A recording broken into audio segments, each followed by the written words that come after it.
মন খারাপ করিস না ছোট ভাই, আয় তোর বিদেশ পাঠায় সব ঠিকঠাক করে আনুন।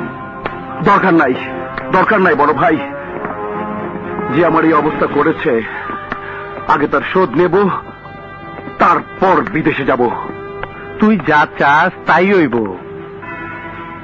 এক শালায় আমার গায়ে হাত দিছে, আর এক শালায় তোর হাত কাটছে। অগ দুনিয়ায় বাঁচায় রাখুম না। চল চল।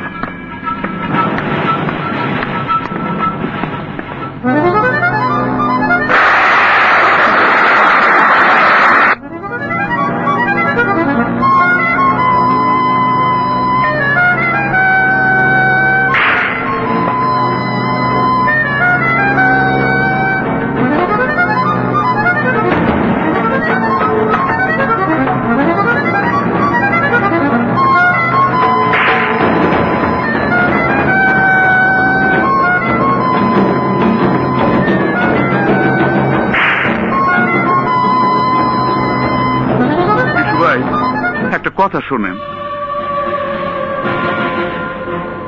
কি কইবার চাস? বিশু ভাই, এসপি মলি পরপর আমাদের 4-4টে ভেন্সিডিলের আখড়া, 2টা মাটির নিচে, 2টা পানির নিচে যে বস্তাগুলো ফালাইয়া রাখছিলাম সেইগুলি তুইলা ফালাইছে। প্রায় কোটি টাকার মালামাল থানায় লইয়া গেছে।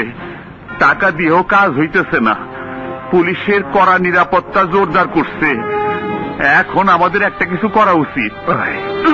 কথাগুলো হর হর কইরা যত সহজে বইলা ফেললি, একবারও কি খোঁজ নিয়ে দেখছস কোন হারামজাদা এই গোপন খবরগুলা ওই মাইয়া পুলিশকে জানাইতাছে? আমার তো মনে হয় রানা। ওই রানাই এখন আপনার জীবনের 1 নম্বর শত্রু। রানা, সাপের জাপিতে হাত ঢুকাইছস, সাপের ছবল তোর খাইতে হইব। এইবার হইব ফাইনাল খেলা।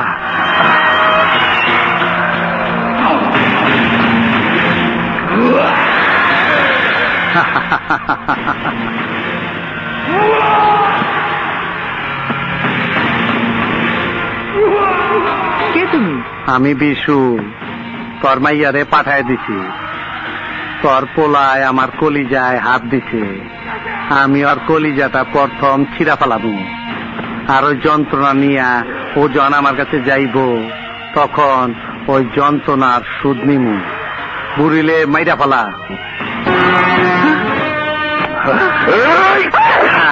জোক পাইলাম।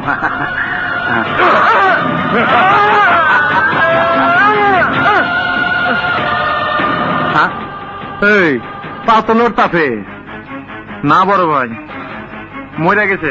আরে দেখলাম তো। আরে আরে কুত্তার বাচ্চা করে কি? আরে ডাইন দিকে মারতাছস কে? বাম দিকে মার, বাম দিকে একদম হান্দায় দে।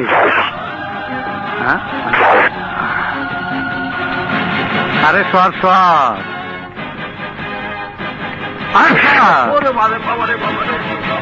আমার হাতি ওরে খতম করতে হইব।